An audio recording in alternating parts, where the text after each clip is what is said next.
Ambedkar's interpretation of caste system. Ambedkar's understanding and theorization of the Indian caste system has been articulated in the famous article titled Castes in India, Their Mechanism, Genesis and Development, which was published in 1916. In this article, he systematically analyzed the origin and development of castes in India. To define the meaning of a caste, he analyzed definitions put forward by scholars like Nesfield and Risley and criticized them extensively for not focusing on the main aspect of caste.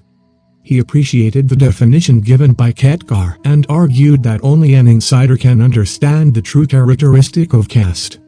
Ambedkar says that the true characteristic of caste is endogamy.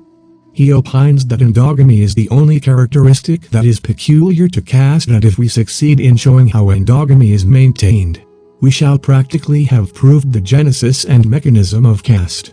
The superimposition of endogamy on exogamy means the creation of caste. Ambedkar goes on to say that when a group wants to be a caste, then the group must provide its members with marriageable partners so that the members do not break the boundary and go out and marry someone from other groups. Therefore, the group needs to get rid of the numerical disparity between two sexes. According to him, there were four means by which numerical equivalence between sexes could be maintained: burning the widow with her deceased husband Sati, ensuring compulsory widowhood, imposing celibacy on the widower, and wedding a man to a girl who is yet to attain marriageable age. Sati, enforced widowhood and girl marriage are customs that were prominently intended to solve the problem of the surplus man and surplus woman in a caste, and to maintain its endogamy. These are means to maintain the caste system and were honored because they were practiced while discussing the development and spread of castes in India. Ambedkar elaborates that Manu is only a lawgiver of India, but he did not give the law of caste, because caste existed long before Manu. He just upheld the caste system. Thus, the great man theory does not help in solving the spread of castes in India. There was a time when the Hindu society was composed of classes such as Brahmin, Kshatariya, Vaishya, and Shudra. This kind of subdivision of a society is quite natural. But the unnatural thing about the subdivisions is that they have lost the open-door character of the class system and have become self-enclosed units called castes. The question is, were they compelled to close their doors and become endogamous, or did they close them of their own accord? There is a double line of answer: some closed the door, others found it closed against them.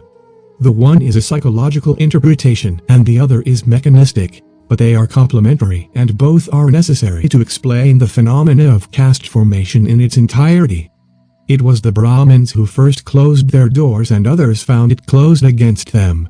Moreover, there was infection of imitation that led other people to imitate the Brahmins, and the result was the formation of caste system. The Hindu social order is based on the following three interrelated principles: predetermination of social, religious and economic rights of each caste based on birth, the unequal and hierarchical graded divisions of these rights among the castes, and provision of strong, religious and economic ostracism supported by social and religious ideology to maintain the Hindu social order. According to Ambedkar, the doctrine of inequality is the core of the Hindu social order.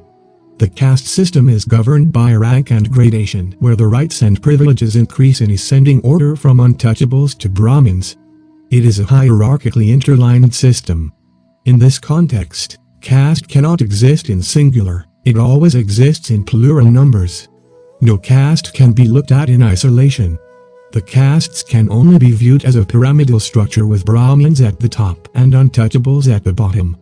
So castes are required to be understood as a system of societal governance, which are interlinked in unequal measures of cultural, social, religious and economic relations with each other.